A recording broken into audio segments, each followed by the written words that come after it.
aja ndeysaan final poil final raw gadu diggante Pape Diamé bu Ndak Gandiaye ak Ous technicien bu Mar Lodj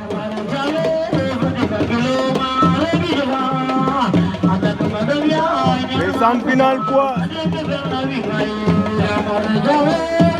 aja ndeysaan maa ngi ziar waa Gandiaye di leen bëgge waa Mar Lodj diggante Pape Diamé ndeysaan bu Ndak Gandiaye waaw waaw ak Ous technicien bu Mar Lodj tout droit ndeysaan fii ci Daga Diawdine aja képp kuy bëgge Mbouloum TV rek ñoo ngi lay bëgge di la siyaar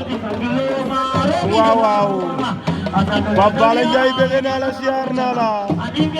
képp ñaari tali tonton Gouré Maysour Diassé maa ngi lay bëgge di la siyaar ndeysaan maa ngi bëgge sama gaay yëpp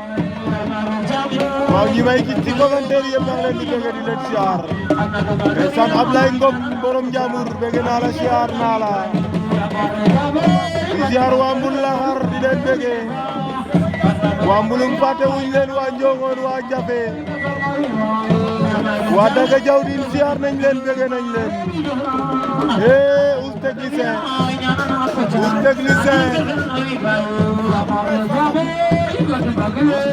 ndeysaan ak Pape Diamé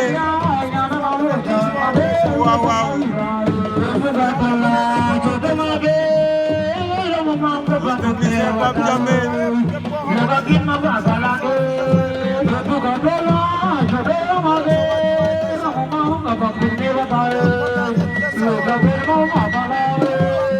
Pape Diamé bu Ndak Gandiaye